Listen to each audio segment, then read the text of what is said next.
like, Sam? He's like, Angel. I'm like, and you was like you are now? I'm like this. He says, wow. There's customers behind me. He says, you were that little girl that was eating the chicken out my dumpster. Speaking on who I was, who I am, and what I will become. Conversations of redemption.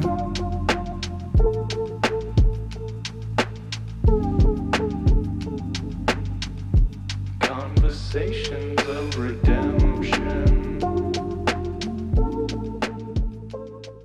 The Mistake on the Lake, Cleveland, Ohio. Cleveland is a city built on staying through winters that don't care about you, staying when industries leave, staying when families fracture, and staying when leaving feels easier than becoming. This city doesn't glamorize survival.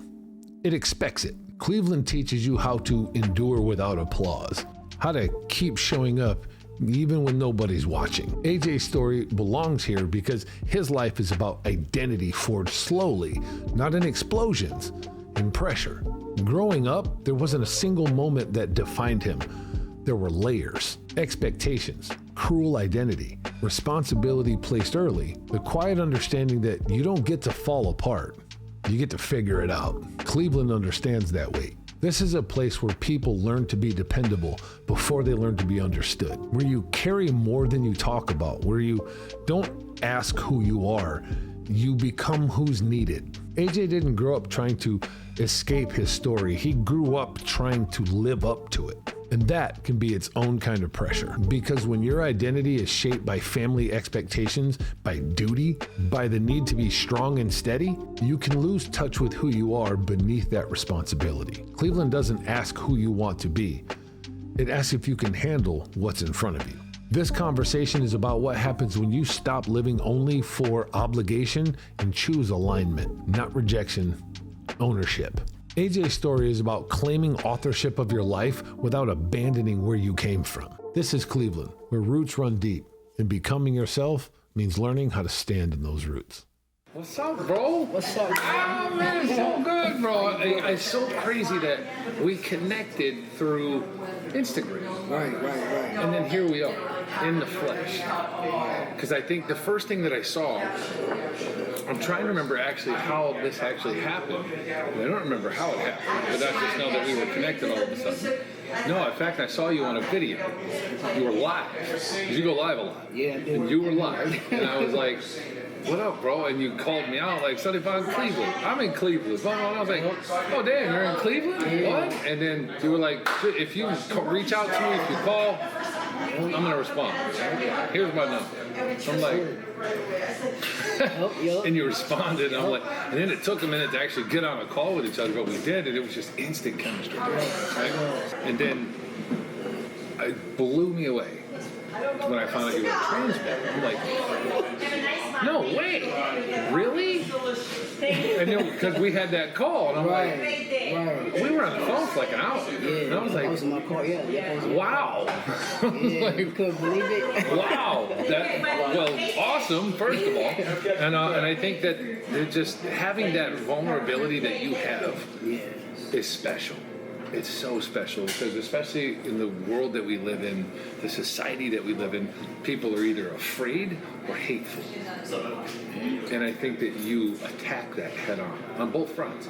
The haters, the ones that are afraid, I got you. Come here, I'll guide you. Let me guide you. I'm not going to pat your ass or pussyfoot you through it. Right. I'm going to guide you.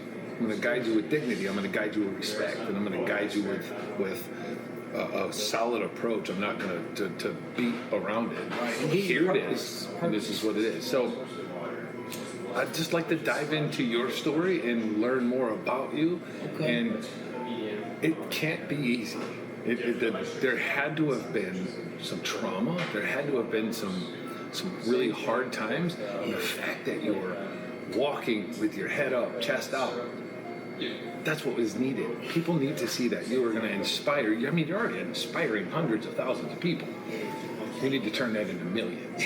There's so many people that are just living in their trauma and their fear that I think you would lead. You could show them that. Tell me how this all started, man. How did this come about, bro?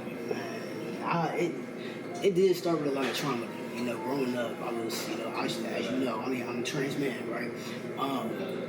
I was adopted in the family within 6 months. My mom, she was, a drug addict. My dad was alcoholic, and I had got adopted. And just going through the years of my life with the family that I was, taking in custody with, it was crazy growing up because, I was always the outsider looking in. I never felt connected to anybody except a couple of my cousins. And I was very athletic. I was very quiet, always trying to shut up inside the household that I was raised in. But when I shut up, it just felt like I never existed, And even if I was seen, I never was existed. And I dealt with a lot of molestation in that household. We go outside, have to go to football practice, basketball practice, certain stuff. As a little girl? As a little girl. You played football and stuff, so it was always there. Yeah, it was always there. My cousins, they were really good football players, and, me, I got big cousins, so, working out, doing push-ups and stuff to keep their minds consistently busy during a boring household, that's what you do. So, going to football all the time, man, and, my grandma, which is my aunt, she used to be like, you ain't no boy, put on a shirt, I'm like, Granny. I'm like, this is me. You know what I'm saying? She's like, that's not God. She was really Christianary. Sure. And, I grew up Christianary. But it was like, all my cousins saw me as a boy. They saw me as a little tomboy, Sure. And with that you were being one said, of the fellas. I was, because it was like, there's no girl here, bro. You know what I'm saying? Like, once I had got molested the first time, I knew I knew it was more aggressive for myself. You know what I mean? Who did the molesting? Was it the other boys, or was it? It was one of my cousins. And right now it's so crazy because I want to say 2-3 years ago, he took time out to respond to my messages that I wrote him in 2021. But obviously he was locked up in jail, prison for whatever Was that cause. for you or for? Nope, it was for whoever he was, dealing with. I'm not sure if it was drug related or something else. Gotcha. But I just got this random message and it was like, hey, I'm thinking about you. And I'm like, you know what I'm saying? Like, what the fuck? And I responded. Thinking about an apology? Yeah, and that's what I was trying to say. So I was like, did you read my message? And he was like, oh yeah, that's what I was trying to talk to you about. He was like, man, I just want to apologize to you, as we as children, it was always me touching you, and so it was other people as well. And I said, no, but you're the one that triggered me because I lived in this household for so many years. You see what I'm saying? So many years. And nobody knew I was getting molested by this man. From 8 years old all the way to 16 years old. Oh, wow. You see what I'm saying? Like, I even had, situations where it was like, it's so embarrassing being snot because I'm blessed that I didn't have to, accept it. But I was pregnant by him. Wow. And, one of my teachers was like, every day, I was in a class where I had to learn, one day learner harder. You see what I'm saying? Because I was born with crack cocaine on one of my sides of my brains. So I was learning slower. I stuttered. I was going through all that type of stuff. And one of my teachers was like, you smell like urine. And I'm like, what the fuck? And I used to be that little girl who always peed in the bed. So I was like, what the fuck? And she was like, you always smell like pee, when you come into this specific class. Like, why is that? And I'm like, well, I do pee on myself at home, because I go do some stuff. And I remember getting whoopings by my aunt, because I was like, hey, such and such touched on me, and it was like, girl, you lying. You always lying. Of course they did. That's what they always do. You always saying somebody fucking touched you. And I'm like, they did. And at this time, she's like, well, call the police. I go to school. My teacher, at the time, I'm like, hey, I'm getting my ass whipped at home with rubber hose. And she's like, what? And I said, yeah, I get whipped with a fishing rod too. Like when my aunt said that to me, it kind of pissed me off to go to school and just be like, yep, this is what I'm doing. Yeah. I'm like, fuck it, right? So the teacher's like, can you show us if you're getting, whoopings? And I said, well, yeah. I said, the student at the time, her name was Tiffany. And she says, hey, Angel can't sit down. And I'm like, why would you tell her that? You know, and she was like, because she was like, you got fishing rod stents in your ass. And I had it in my butt cheeks. Like, it was to that point where she was just whooping me to the point where it was like, maybe she felt good to do it to me. You know what I'm saying? Because, Yeah, you know, I mean, that's- she battled childhood traumas too. But, you know, it's like, you always triggered me. You always whooped my ass. You always, they be like, oh, it's not a beating, but you did beat me. Yeah, that's a beat. You know what I'm saying? That's a You beating. beat me with a fucking fishing rod paddle. I have the paddle at home right now. You know what I'm saying? Because that So was keep the it as last a thing. trophy? And I do. I keep it as a trophy because I always want to remind myself to never ever place nothing on my child. Ever. I don't care what it was. It could have been a belt. I would never in my life place something like that on my child. No doubt. So it made me stronger as a parent, you know, but going through that molestation and being punished for telling the truth, it kind of made me feel like, damn, man, you really don't give a fuck about me. Yeah. You don't care about me. Human beings. Yeah, so when the teacher took time out, she said, hey, can you come down to our office? I was in 4th grade. And I said, no, I don't want to go. I said, no, I got police and, you know, some social workers and stuff, and then my principal. And my principal knew that I trusted her, so she was like, you know, you trust me, she trusts me. Let me talk to her. I pulled my pants down back then, you know, the camera that, you know, take the picture and then it automatically comes out. Polaroid. I had on the green outfit, and it was like the leggings with the, it was a sweater with a teddy bear. I had some avian shoes, which is now popular again, you know. And I pulled my pants down, bro. And my principal instantly started crying. Wow. And my bad. No, that's what we're here for, bro. That's what we're here for. That's what I'm here for. You know, and I had my panties, you know what I'm saying, they pulled it down. And when she pulled it down, bro, it was a fishing rod. The stump part of the fishing rod still in my ass. Like the one that I couldn't obviously get out, bro. You know what I'm saying? But it was like real thin. And they took pictures of my butt cheeks. And I remember this tall black social worker coming in my grandma's house. And she was like, you brought these people to my house. And I was on this medicine. And I remember she put some, you know, some shit, it was ADHD or some type of medicine. She took out the capsule, put it in. I ate like it was like some little food she made. But it wasn't, it just made me look like I could be focused enough to just be scared on what she was telling me. If you go to foster care, they can whoop your ass more. If you go here, you know, you this is what you want. You don't want, I'm like, so then I had to turn around and lie to the social worker and tell her, no, I didn't get no whooping. You know what I'm saying? Like, but they was like, but you have a, you know what I'm saying, fishing rod test. So I was like, no, I was like, me and my cousins, you know, we went down to the field. But nobody ever asked me, was I cool? Nobody ever asked me, was I okay? You see what I'm saying? So then I just started running to all my friends, my white friends, you know. And I always want to shout this girl out. Her name is Tiffany, man.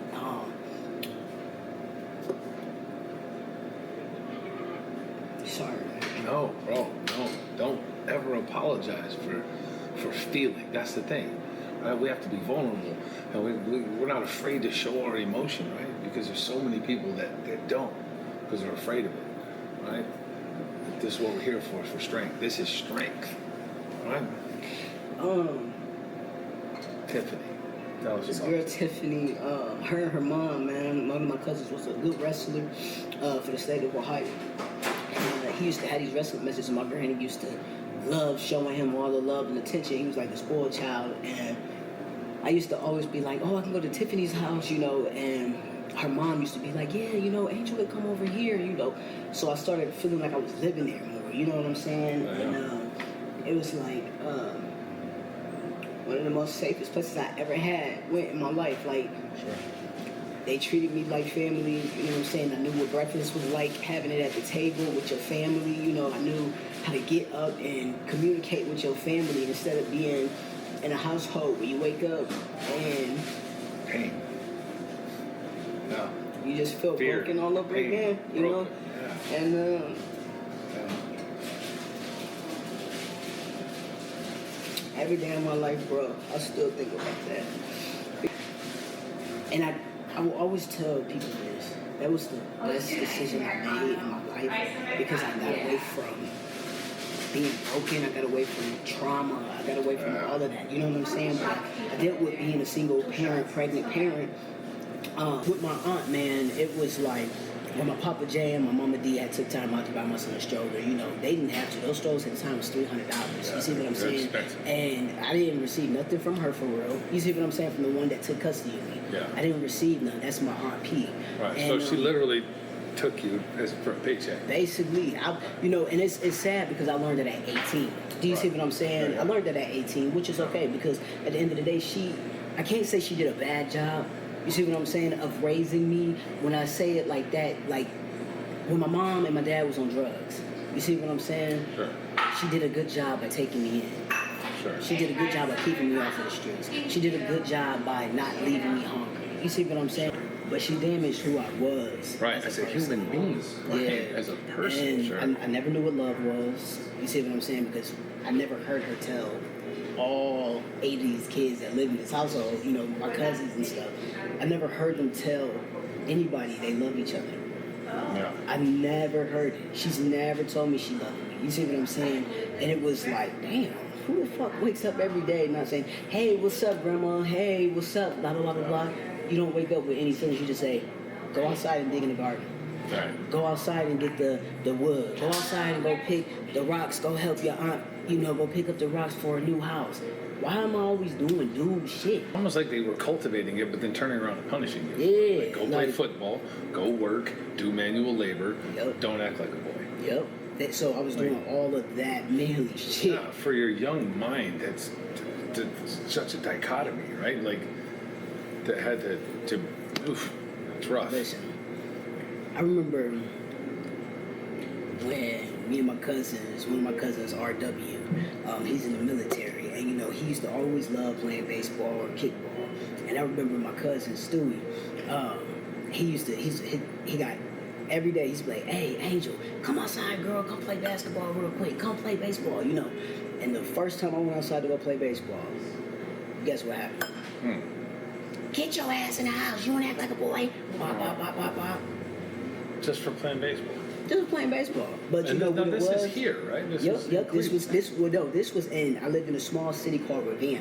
Oh, I'm Ravenna. Yep, I lived in a small country neighborhood. It was, you know, It's country as hell. It's country as Ravenna. hell, and it's boring as hell, bro. You don't even. Everybody is your cousin out there. You see what I'm saying? And everybody fucking each other out there. You see what I'm saying? And people. That was the biggest secret for the whole city. You see what I'm saying? If people knew that you were getting molested, shut up. Right. And it's so ubiquitous everywhere. Same thing in my little town of Michigan. Yeah. It's such a massive pedophile ring that exists out there. And then you didn't need the internet back then. They all told each other. Yep. They all worked together. And they were Yep. like, well, this kid's good to go. You can get this one. Yep. Yep. And so you get pregnant at 16 and you have the baby. This is your I son. had my son at 17 years old, graduated high school, everything. I was proud of myself. And so take us down that journey. How does that go? So you did graduate. Yes. Okay. Oh yeah, I did graduate. I had my baby, and you know, LJ is my You life. see that smile though, right? Like yeah, that smile man. though, Yeah, bro. man. Yeah, man. That's my baby, man. That's my hero. Yeah. Having that young man at 17 years old, man, it changed my entire life. It Sure. really did. Sure. I was 16. I was going through being homeless as a teenager. You see what I'm saying? Then being taken in, but not comfortable enough to stay in that position. So I got homeless again. So my son, probably at the age of, I want to say 2.5, when he became back homeless, and I didn't know what to do. I didn't know who to reach out to because I didn't have that family. You see what I'm saying? Like, Sure. I let everybody go who hurt me. I let everybody go who just broke me and destroyed me. I let it go. And there comes Angel not knowing anybody. What does she do? She has to figure out a way. Yeah. But I was blessed that, at that time I had filed my income taxes. I just bought a new car, so I was like, shit, $5,000? That's what you get for kids? Oh, woo! Right. It No was wonder. unfortunate, it was No unfortunate wonder at that they did time. that. I was a kid, I was 17 years Sure. old. So at that time, I got a Trailblazer. It was a 2006 Trailblazer, man. The first thing I did, the body was nice on it. I immediately got rims on it. Like, man, this is me and my baby's car. We don't have to make car payments. We don't have to do nothing, right? But then it goes, boom. Where's home? Yeah. Home had to be at 2006, Trailblazer. Yeah. And Yeah, and it's big enough for and it just was the two big of you. enough. It was big enough. And you know, he was so little. So I had bought a DVD player, radio, so he always watched Madagascar. He loved Shrek. He loved, you know, small little things. And he would watch them over you and made over and this over again. Trailblazer And home. I made it home. Like, he Beautiful. never had to. See, I had to eat out of the garbage, man. You know what I'm saying? And I just, every time I talk about this, bro. No. Oh, dude, no. Please, you're inspiring, bro. It's an inspiring life. I try not to cry about it, but you know, me and my manager, we had just came up here to Cleveland on 131st and Maple Row, and I don't know if you know Sam's Deluxury. He has a Deluxury. It's like a little corner store, you know. And we walk in there, and the owner's like, "Oh my God!" And I'm like, "Sam?" He's like, "Angel." I'm like. And you was like you are now? I was like this. He recognized you? He says, Wow. There's customers behind me. He says, you were that little girl that was eating the chicken out my dumpster. Yeah. Bro, I got it on video, everything. My manager, man. I was gonna post it a couple weeks ago. And I said, man, you remember me? And he said, baby. He said, your eyes will never lie. Right. He said, your eyes are your identity. Of course I remember you. I looked at my manager and I was like, man. And she says, wow. She says, Jay, she says, people don't think that you went through this. I said, I never looked like my story. You feel me? Yeah. And when he hugged me, You got me, bro. You got me, bro. no, bro, because, It's real, bro. It's real. you know, a lot of us as transgender males, I think we try to hide the image who we really was, you know, because a lot of people transition just for that, you feel me? But for him to remember me eating out of his garbage dumpster, he's like, man, he said, you come in here anytime, he said, you get you and your little guy, right? And I said, man, this is years ago. You know, it's a little. It's a decade. My baby was 2-3 years old. Yeah. And he says, man, he says, your eyes are your identity. Yeah. Arab, you know, and I'm looking at him, he says, man, he says, you want something? He says, get it. He says, on me. And my manager looked at me, and she says, damn, Jay, she said, you're going to be a superstar, man.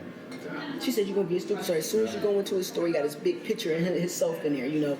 And he says, yeah, he says, man, he says, you get it. I said, no, I'll buy it from my manager. So I bought it from my manager because you gave me my blessing. Let me give hers, you know. And he says, man, he says, one more hug? And he gives me a hug, and he says, don't let it be the last one. That's right. Don't let it be the last one, you know.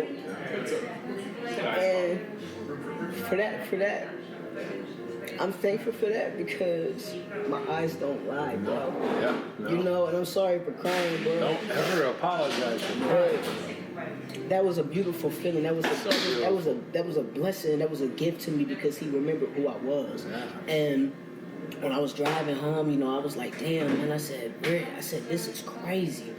I said, this dude remembered me from years ago because when my son was 2, I was homeless. I went right to his store, ate out the dumpster. When my son was 7, went right to his store. He was still giving the garbage to the, you know what I'm saying, all the chicken. And at 7, I remember my son just saying all the time, I want hot fries and a juicy from there, you know, and now I just come up here every Sunday now, you know what I mean? Because when he said, dude, that's beautiful, yeah, when he man. said, Don't let it be don't let it be the last, Yeah. it stuck with me because we don't have a limit, man. You know what I'm saying? Time is short, and if you can be a positive person, even if it's for a hug, Yeah. because you don't know when a person been hugged last, man. You never know what that hug can do. And he was the first man, bro, that I hugged in my entire life after being an adult. Because I used to fear men, you know what I'm saying?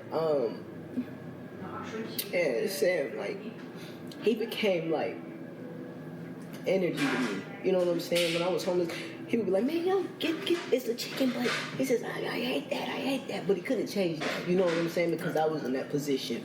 But I went up there last Sunday, and he says, man, he says, you want chicken and JoJo? I said, no, I don't want it. He says, oh, you got it at the garbage, but you won't eat it here. You know, so I said, man, I said, I'll get it. And he says, give him 4 chickens, you know. I said, I don't want no JoJo. He said, yes, you do. Yes, you do. He says, no, get the red Arizona.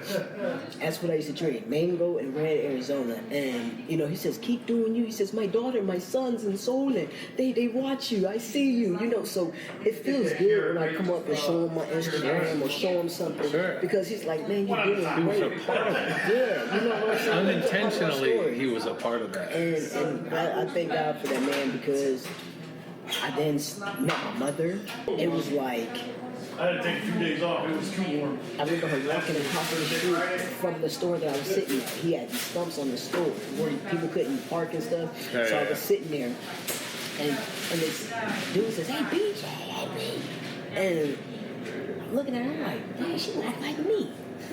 Like, you know what I'm saying? And I remember my aunt that got a custody of me. I remember her showing me a picture of this lady, gorgeous at the time, right? And then there's this lady walking across, and I'm like, hey, that look like my mom in my head. I'm like, hey, Mom. Like, you know, she looked back. I said, Mom. She come across the street. Literally comes across the street. I will never forget this. She had on some basketball shorts with some sandals on and a white t-shirt, sweating like hell. And I said, Mom, I said, do you know who I am? I'm all excited and shit, man. And she's like, Angel, girl. Just like a goddamn, you know what I'm saying, drug addict, you know, and I'm like, damn, you know, she ain't, Sorry for you know, laughing, but no, the way you did it but it's the way she paints the telling you, picture but you know what I'm saying, it is what it is, you got to give it to him raw. So she's, Angel, is that you? Girl, we've been looking for you all this time. But you knew where I was all this time. You knew where. You knew where I was. You see what I'm saying? You knew. And I remember my mom, she lived across the street. She lived in these, you know how like the brick buildings, or they have the apartments up top? Yeah. She lived on the top part. And she was like, you can come over to my house, stay the night. I stayed the night because I'm like, shit, I don't know where to go. Boom, right? Man, the first fucking time I meet my mom, she's like, she got all these people coming in at her house and shit. So I'm laying in the bed with my son, and this dude comes up and he's like, hey, what's up? You know, and I'm like, what the fuck? What you mean, what's up? Like, this is me being for real, because at the time, I'm a real pretty young girl. I mean, gorgeous at the time, you know. And he was like, what's up? And I'm like, nothing, man. Like, you know, I was fearful. When I tell you I was feared because of the molestation I dealt with. Sure. I'm like, and the oh, environment shit. you're in. Yeah, this right? big chocolate man, tall as hell, come in, and he's like, what's up, man? He's like, I'm like, nothing. I'm like, I'm not trying to fuck. I'm not trying to, you know, I don't know what y'all got going on out there. And I'm sitting here and I'm a stud at this time.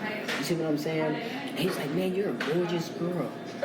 And I'm like, nah, bro, I'm cool. Like, you know what I'm saying? I was kind of fearing like he was trying to fuck with me for real. And he says, and he puts his hand on me like this. He says, hey. He says, you're good with me. You're cool. And I'm like, wow, what's wrong? Like, what you want? And he was like, nah. He was like, man, your mom fucked up.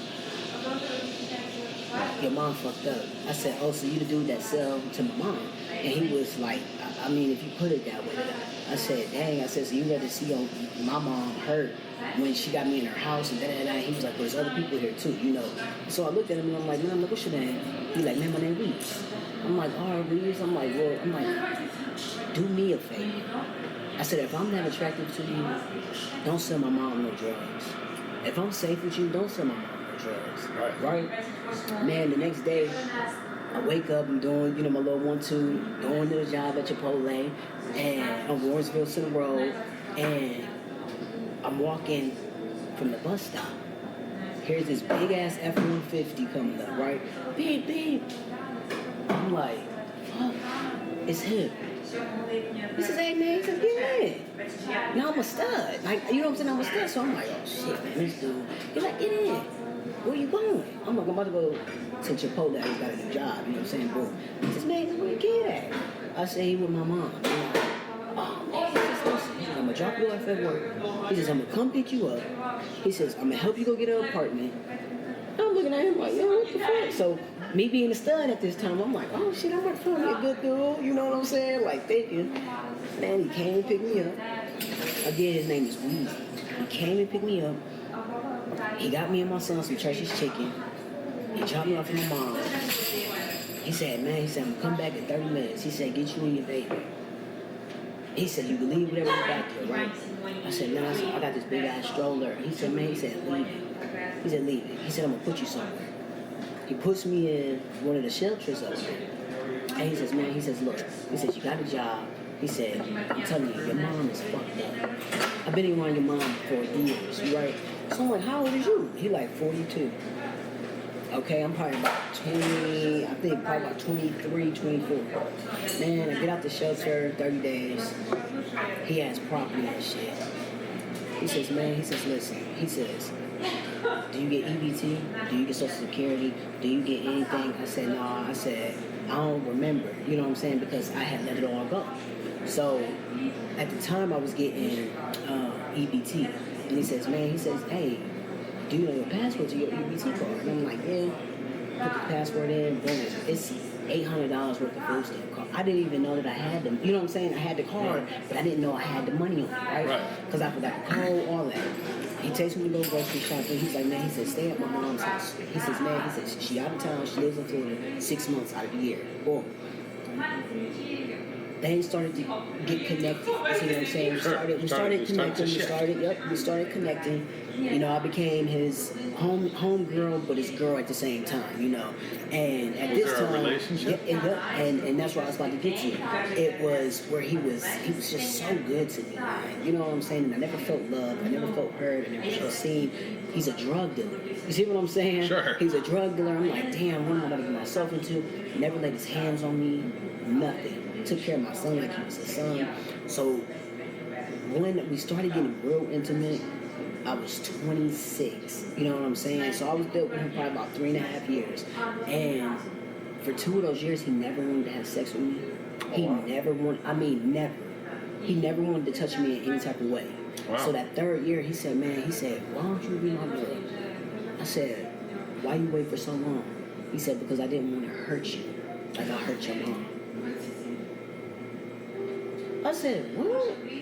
I said, so I'm confused with how you saying it, because I'm thinking you're in a relationship with my mom or the dealing and the heartaches. And he was like, no. He was like, I gave your mom a heartache and I dealt drugs to her. He said, you asked me to stop selling drugs. He said, you know why I stopped selling them to your mom? Because I saw something in you, right? Boom. Now I'm falling in love with the motherfuckers. I'm like, he talking good game, right? And he was like, man, he said, I never wanted to hurt you though. He said, I let you be you for 2 years because I wanted to see you grow as a woman. Now again, you're older than me, so this is real game because I don't know what you're talking about. I'm still in my little girl phase. Right. So he comes up to me, he starts kissing me. He says, man, he says, listen, he says, let's be my girl. I'm like, I'll try, you know what I'm saying? Man, the first time you know what I'm saying, I'm like, damn, I'm aggressive as hell. I'm aggressive. Right. You know what I'm saying? Like, oh, I'm too aggressive. Like, I'm riding the wood. You see what I'm saying? Like, I want a girl to be on me. You know. Right. And after we got done being intimate or whatever, we laid down and he was like, man, he said, you got something to tell me? And I was like, dude. I was like, I was a stud. I said, man, I think I like just like that. He said, what? And you had never been with a woman? I was, at 18, I was with women. But I, you know what I'm saying, experienced childhood trauma with women as well. You see what I'm saying? Okay. So those were just phases. But then once I had real intimacy with a man that I was falling for, I would care for, bro, it was like, oh my God. Wow. I don't like pink. Did you enjoy the experience? In the moment when you were doing it, and then afterwards is when you realized it, or no? It was just like, damn, I'm gonna do it because you know what I'm saying? Like he's cool as hell. I care for him. I got feelings, but it was like I was traumatized. Sure. I still had that darkness of the human beings as a child growing up till 16 of molestation. Yeah. I still had that fear, but the dude was loving me so gentle and so soft that I felt like I had to give it to him because that was the only gift that I had. You see what I'm saying? Yeah. And when I was laying there, it was like, damn, man, hurry up. You know what I'm saying? Right. Like, I mean, I'm not gonna lie. It was like, hurry the get the fuck off me. Right. It was like, get off of me. Yeah. Because I'm not into it. You know what I'm saying? So when we got done, he was just like, you got something to tell me? And I was like, yeah, I love girls, man. I said, I think I love girls. He says, you did something with a girl before? I say, I mean, yeah, you know, you experienced it. So I looked at him and I said, man, I said, you're so good to me. I said, but I cannot break your heart. And I was like, I've been talking to this little shorty, you know, boom, boom. Man, next minute, you know, this dude was like, what you want to do? You want to be a boy? And I'm like, yep. Just like that. Just like that. And he was like, that's crazy. Like, you know, looking at me just like that, like, man, that's crazy. You too pretty to be like that. I'm like, bro, I'm telling you, I'm like, look, this is my boy. I'm like, this is my voice for real. Like, but it wasn't like this time. I was just trying to talk like a boy. He said, man, what the? You tried to hit that you know lower, what I'm though, like, saying? listen. So he bro. was like, man, that's dope as heck. I said, man, for real? But we started bonding like homies. Oh, wow. Do you see what I'm saying? Like, Yeah. instantly, it was like homies. He said, man, look, I don't know nothing about that gay stuff. He said, but bro, he said, look, he said, that's what you want to do. He said, man, I'm going to still be here, right? So I stopped talking to him for a whole year. Okay. I go see his mom because I seen that she was real sick. You see what I'm saying? And we had connected again. And he was like, man, he was like a boy. I said, yeah, I'm on testosterone. He was like, what? He was like, man, what? I said, yeah. I said, no, I'm on testosterone. He said, go on somewhere, Angel, with that. I said, I'm for real, I'm on testosterone, bro. I said, you can't tell, you can't hear my voice? You can't. He was like, man, I see your mustache. I said, yeah. He said, man, let me give you $300. He said, man, ain't that how much that stuff costs? I said, yeah. I said, it's about that. He said, for real. He said, stop playing. He said, let me give you $300. He said, man, I ain't seen you in a whole goddamn year and a half. He said, man, you look good. I'm looking at him like this. You know what I'm saying? Like, bro, what? Yeah. He said, man, you look good. He said, you always been built. You know, bro, he rubbing up on my arms. I said, man, you don't feel gay doing that? He said, no. He said, you my girl. You my homie. Man, this dude was like, This guy really cared about I'm going to give you $300 and counted it out. Yeah. Suddenly, when I tell you he counted the $300, like, he said, man, here. I said, what you gonna do testosterone for what? He said, I want a picture.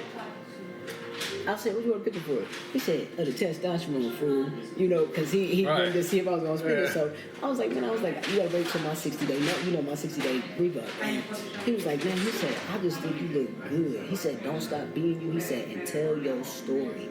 He said, tell your story. He said, man, if this is who you are, he said, tell your story. Tell your story about molestation. Tell your story about getting your butt. He said, man, tell your story. He said, I guarantee you. He said, man, by the time you're 40, he said, you'll have a #1 selling book. Yeah.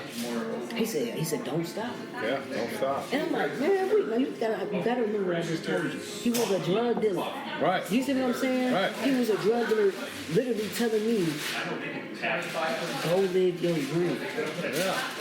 Go be true to who you are. Yeah. Yeah, we was intimate. Yeah, I had this and that. But I cared about you. Yeah. Didn't incredible, question it. man. Didn't question it. Didn't do nothing, bro. That's incredible. That's amazing. Yeah. That was an I exceptional did human not being. expect that's how that was going to go. Man, listen. I'm As not you're gonna going lie. through it, I'm Listen, like- I'm not gonna lie to you. When I first met him, I thought he was gonna harm me. Well, sure. Of course, you're a scared girl there with a single mom. And I was with a single mom, but she didn't care. Sure. Do you see what I'm saying? She didn't care. She cared for what was feeding her. No, I meant in that environment, you were a single mom in this Oh, yeah, apartment, yeah. and this dude comes. That had to have been terrifying. And this Good dude, people. when I tell you this dude saved my life, man, I was 26. That was the last time I saw him. The last time I seen him, I'm 35 years old now. But when he gave me that $300 and told me to live my life, I was already on testosterone. Sure. But to have a human being look at you a whole thug, bro. You a whole gangster. Right. Now, he could have beat me. He could have been like, man, you gay. He did all of that. But turned around and was my guardian angel from the streets. It's crazy how like your life started with just nothing but abuse. Yep. And then when you broke away, it started to be love. Yep. From Sam, from Wheezy, and like, and it shows to me that when you live authentically for you, Right. the universe will provide. Absolutely. Right, and it gives it to you. So now you're 26, Yes. and this happens. What happens now after he leaves? So transitioning as a trans male, and I think transitioning to who I am today was the best decision in my entire life. Sure. My transition is more than any money I've ever made in my life, bro. Sure, Because it's who I am now. Sure. I'm authentic. sure. But 100, and you see that with you, right? Like you feel that with Yes. you. Like this is who you are. Right. Right? From day one, from that first moment, I was like, he's living authentic as hell. Thanks, man. Yeah, 100%. You And got to. It's inspiring because I live in Palm Springs, California. Yeah. I'm surrounded by trans people, Okay. and a lot of them look like they're forcing it, Yeah. Oh yeah. You'll get that. You'll get that. and a lot of them live in regret. They live in fear. This is you. Yeah. This is I think you're the single most authentic trans person I've ever seen. Thank you. Because this is who you are. Right. Right? And there's not one inkling of it that it's just inspiring. Yeah. It's absolutely Yeah, inspiring. you made me emotional telling me trans men. It's almost like they feel like they're forcing themselves to be that person. Yeah. That's because they're. Dang man, you hit me with this. Because I've seen people feel forced, you know what I'm saying? They're trapped in this darkness because they're not opening up who they are. They're not loving who they are yet. You have to love yourself as a woman too. Sure. Before transition, Sure. that's what a lot of people don't understand. And again, covering that up is not doing anything but pushing you down further, Right. bringing you into deeper fears because you still Yo, being that held is down. so that single statement right there is so Telling you. profound what you just said. Telling you. Because I wonder what the number is for trans people that are trying to cover who they. You just said it. You have to love yourself as a You woman have to love yourself first. as that. You have to love yourself as that young woman, and I'm crying and I'm fighting the tears back because I've seen people do it. I've had people literally tell me, "This is my mask." Yeah. Don't let it be your mask, man. Let it be you. You know what I'm saying? And a lot of people, I take this transition for real, son. Like, you know what I'm saying? Because again, this is a big thing for the LGBTIAQ community. You see what I'm saying? It's a big thing, man. And you have to accept you. Even the inner child you. If you don't accept those things, this is what comes out. Yeah. This makeup. Oh, dude, I'm blown away by what you said there because it makes so much sense to me with so many of the people that I see that go through their transition and they're just miserable. Yep. You don't have that. And that's one of the things that I'm talking about. You just exude love and happiness and kindness and goodness. And I'm like, that's what a trans person is supposed to be like, right? Because you're not I don't view you in a box as a trans person. You're just a person. Right. You're you. But you know what it took though? It took me having to go back into the past of my life Sure. and dig up every hole, Sure. every single trauma, Sure. and I had to fight it as an adult. You see what I'm Sure. saying? Yeah. People don't do that, son. No, they just try to They cover. just cover. And when you cover something, why and what is covering that? And it festers. It doesn't go away. Transition is a journey, right? Right, 100%. But you have to follow the first journey that got you where you want to be. Yeah, you gotta start at the start. Do you see what I'm Yeah, saying? you can't start halfway. You can't be like, okay, I just want to be done with this. Yeah. I just want something new. You can't do it. Yeah, you have to go through and process You have this. to go fight that demon that you see in that mirror, bro. When you wake up in the morning in that mirror, you look at that mirror and you're like, oh, that brushing my teeth, right? But what are you coaching yourself? When you wake up, oh, I look good. For me, I'm a pretty boy. Oh, I look good. Dang, but the internet see me looking sexy. But I don't see it. I feel like I got insecurities. So those insecurities you're fighting with that mirror, Sure. that's the same thing a trans woman is doing. That's the same thing a trans man is doing. Sure. They're fighting who they're looking at. When I look in my mirror, I'm looking at AJ Love. I'm looking at AJ Love because I beat every battle I dealt with. I went back and got it. And now, somebody can say, oh, you're a girl. And so what? Yeah, so what? I don't care. Right. Oh, you can never be a man. Well, do you open the door for your wife? Do you grab the bag out of her hand? Do you cook and clean for her? Right. You see what I'm saying? You can't make babies, but I I'm mad definitely. because I can outman you, bro. Hey, you see what I'm saying? I might not be Bob the Builder, but What? you see what I'm saying? At the end of the day, women are attracted to who I am because of me being Facts. authentic. Facts. They're not with me for the look. And if some are, that's on them. They can't get the key to unlock this heart. Yeah. You see what I'm 100%, saying? 100%. But when a person, you have to love you. Yeah. Stop trying to wear identity. You have to find the identity that you are for real. Yeah. You can't wear the identity and expect somebody to give you the pronoun that you want if you're not acting like it. Yeah. Yes. I'll put it on the It's table. just so inspiring. Oh Put it my on the God. table. I love it. dude. I'm serious. I think what you're doing, living the way that you're living, is just, it's going to just trailblaze for so many people, man. Thank you. I'm so grateful you took the time to come and chat with me. Yeah, and, man, like, you my dude, man. and You my have this brother. conversation, but I'm so inspired and My brother, I'm man. ready to watch the rest of this journey and see where it's going, man. Thank you so much. Yeah, bro. You already I love you, bro. I love you more, man. Man, thank you for making me cry, bro. Man, I love no, it. listen, it makes me feel never- right, and I listen, love that. That never that thank to a me. person for making you cry. Never do that. You know why? Because it's a blessing. Just receive it. Just Yeah. receive it. You know? And that's all it is, man. It's just learn to live in the gift that God has for you. Just learn to live. I love it, man. It is. I love Truth be told. Truth be told. AJ's story reminds us that not all trauma looks like chaos. When you grow up being the responsible one, you don't get praised for holding it together. It's expected. And over time, that expectation can turn into invisibility. One of the most important lessons in this conversation is that responsibility doesn't disappear when you choose yourself.